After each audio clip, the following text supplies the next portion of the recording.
Welcome to Ping 24 Updates, your daily dose of what's happening around the world. Subscribe my channel and press the bell icon for more updates. Headlines flash: U.S. carrier strike group enters the South China Sea.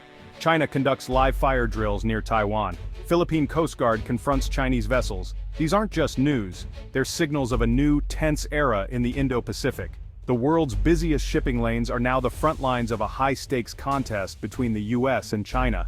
After years focused elsewhere, the Pentagon's gaze has pivoted back to Asia, driven by Beijing's assertive moves. China's artificial islands and naval buildup have redrawn the region's power map. In response, Washington is making its presence unmistakable, signaling unwavering support for its allies. American destroyers glide through contested waters. Chinese jets shadow U.S. planes, a dangerous dance. For countries like the Philippines, Vietnam, and Taiwan, this isn't distant geopolitics, it's daily life. They look to the U.S. for reassurance against mounting pressure from China. The question is no longer if a crisis will erupt, but when. Amid the tension, a quieter story unfolds. Old alliances are being renewed, and former bases revived. The U.S. isn't just passing through, it's re-establishing a physical presence in the region. This strategy is about readiness, not just show of force. Forces and supplies are being pre-positioned, ensuring America and its allies are prepared for any contingency. And at the heart of this new strategy, the Philippines. In 1992, the last American sailors left Subic Bay, ending nearly a century of U.S. military presence in the Philippines. Subic Bay and Clark Air Base had been vital during the Cold War, but their closure marked a new era. For decades, the U.S.-Philippine relationship focused on counterterrorism and aid, not large-scale military ties. But the rise of China has changed everything, putting the Philippines on the front line of regional tensions. The return began quietly, with agreements like the Visiting Forces Agreement and EDISA, allowing joint training and rotational U.S. troop presence. These pacts rebuilt trust, focusing on interoperability and crisis readiness. Now the American homecoming is accelerating. Temporary rotations are evolving into a more enduring strategic presence. The U.S. is investing in Philippine military facilities, pre-positioning equipment, and rebuilding logistical networks. This isn't a return to massive American-run bases, but a modern partnership. U.S. forces now operate from within Philippine bases, working side by side with Filipino counterparts. The goal: regional stability and a credible deterrent. The alliance is being reimagined for the 21st century.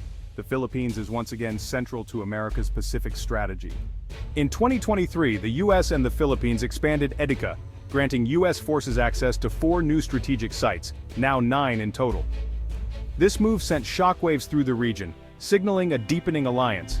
The new sites form a strategic arc across the Philippines, with key locations near Taiwan and the South China Sea.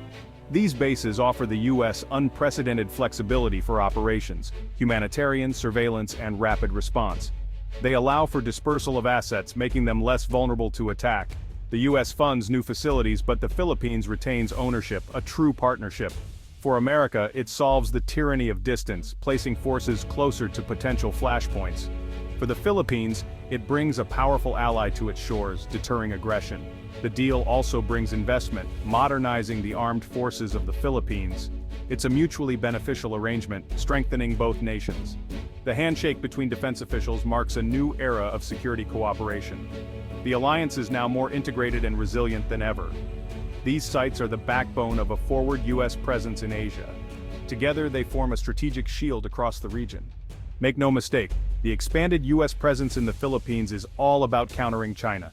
The 9 EDISA sites are positioned to challenge China's military edge, especially near Taiwan and the South China Sea. Bases in northern Luzon are just 250 miles from Taiwan, offering a critical option if China moves on the island. The Palawan site lets the U.S. and Philippines monitor and respond to Chinese actions in the Spratlys. This complicates Beijing's planning, denying it uncontested control of the first island chain.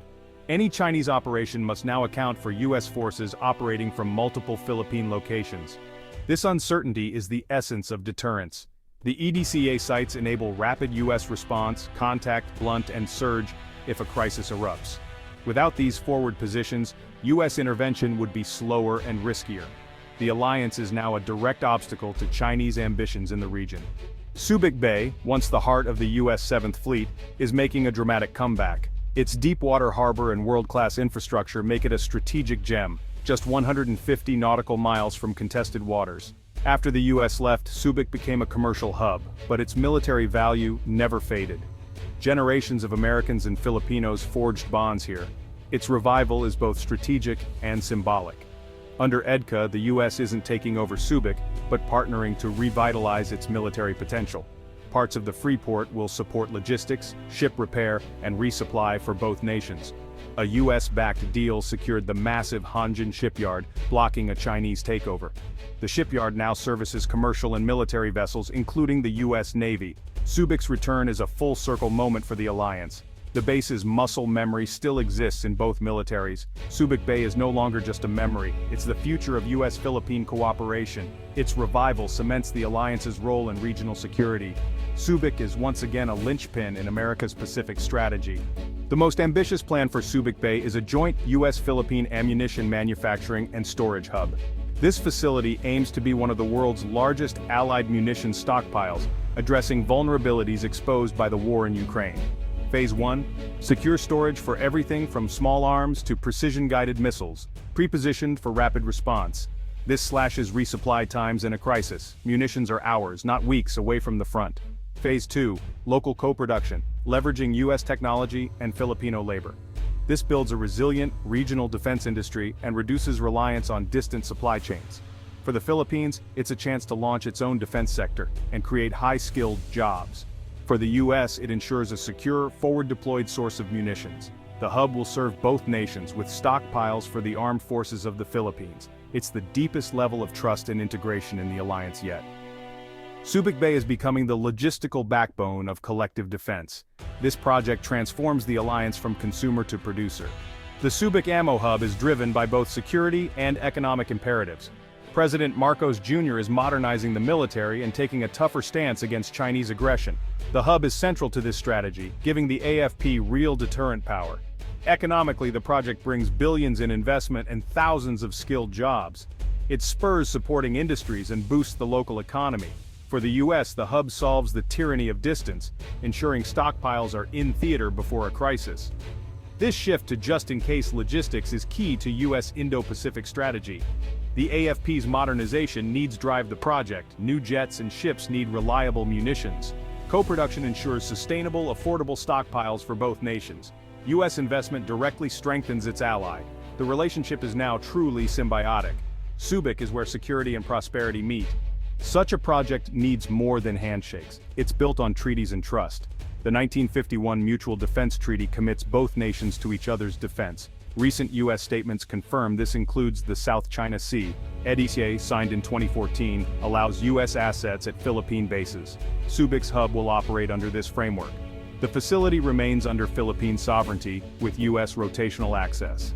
This model respects Filipino nationalism while meeting U.S. strategic needs. Both countries are updating laws to streamline defense cooperation and investment. U.S. Congress has authorized major funding for Pacific defense and EDCA sites. Trust is the essential ingredient, rebuilt through high-level dialogue and joint exercises. The alliance is now more aligned than it's been in years. This political unity enables ambitious projects like the Subic Hub. The legal and political foundation is stronger than ever. The revitalized US-Philippine alliance is reshaping the Indo-Pacific. America's investments and presence answered doubts about its commitment to Asia. This reassures partners from Japan to Vietnam but also raises the stakes. Subic Bay's transformation brings economic benefits but also makes it a potential target. The Philippine government must balance defense with the risk of escalation. China's opposition is fierce, but Manila sees the alliance as vital to its interests. The Subic project promises jobs, technology, and military self-reliance. This isn't about choosing sides, but defending sovereignty. The alliance is now a model for 21st century security cooperation. As tensions simmer, the strength of this partnership may decide the region's fate. Subic Bay's rebirth is a bet on peace, backed by the promise of united defense.